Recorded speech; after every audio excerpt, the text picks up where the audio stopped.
Yeah, I know. When the first Captain America came out, I made fun of the overconfident patriotism of the trailer. And then I saw the whole film, and yes, it paid tribute to Allied forces. And then, of course, the Avengers came out after that, so I had to flog myself in punishment. Why does that sound dirty? The fact is, though, America is really the only country that can pull off a superhero like Captain America. Can you imagine if it was Captain Canada? Sorry.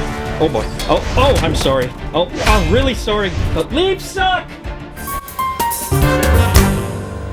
I, of course, tease our neighbors to the south, but there are Canadian connections within Captain America, the Winter Soldier.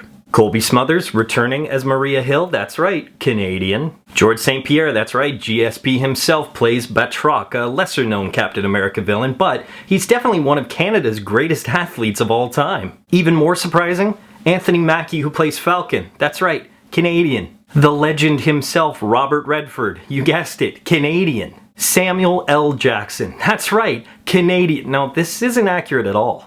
Yeah, Sam Jackson was a dead giveaway. I don't think a Canadian would say mother as much as he does. Forget the Canadian connection, it was another connection I was really interested in, that of the Russo brothers, Anthony and Joe. While they may have a few subpar films under their belt, it's really their work in comedic television that they're known for, and in my opinion, they've contributed to the greatest sitcom of the 21st century. Huh.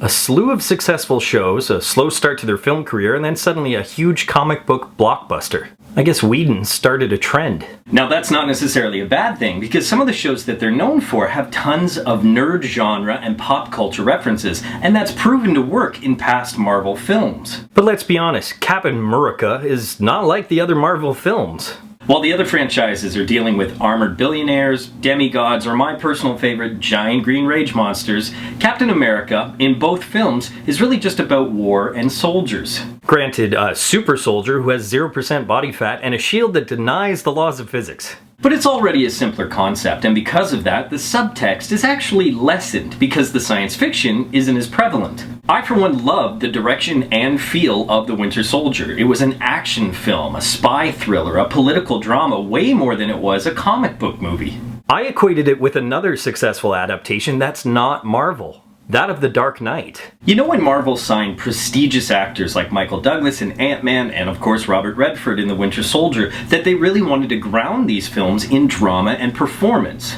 Which is what it should be. It should be more dramatic. This is the first Captain America film where he's alone in the 21st century. And so obvious comparisons from his simpler life in the 1940s to the way we deal with things now had to be made.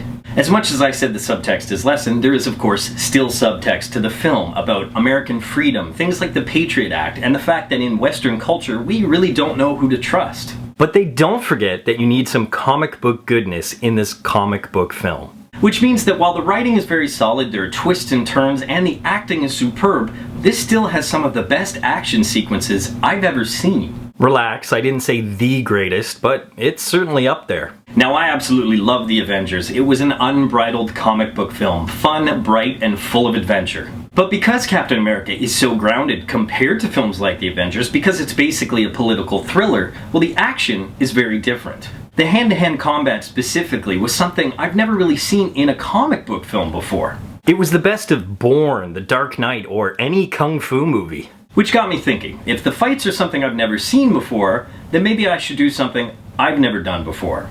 I have to tip my proverbial hat to James Young, the fight choreographer, and his stunt team for bringing a little realism back to the Marvel Universe. Young is otherwise a rather inexperienced performer, but he has been fight choreographer on a few films. And because he and his team really brought something different and amazing to an already amazing film, the fights and James Young are this episode's For the Win.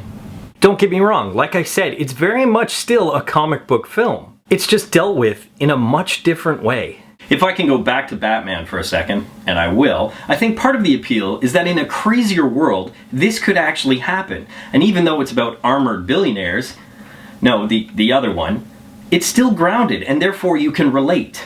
Captain America the Winter Soldier has captured that, and even more farcical elements like Falcon or Arnim Zola are dealt with such realism that you never really question it. I think it's one of the most clever things that Marvel has done. They've taken the unbelievable and made it believable. They've taken the impractical and made it practical. They've taken the absurd and made it absurd. I've lost my train of thought. Marvel's train just keeps rolling right along, and even though some have said that Captain America the Winter Soldier is better than the Avengers, which it isn't, it is arguably the best comic book film since the Avengers, and definitely Marvel's best Phase 2 film. It is, and earn it.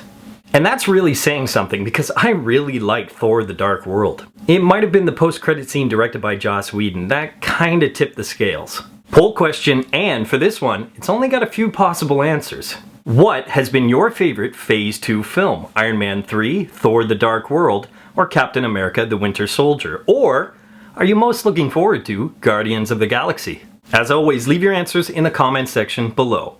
But until next time, school's out.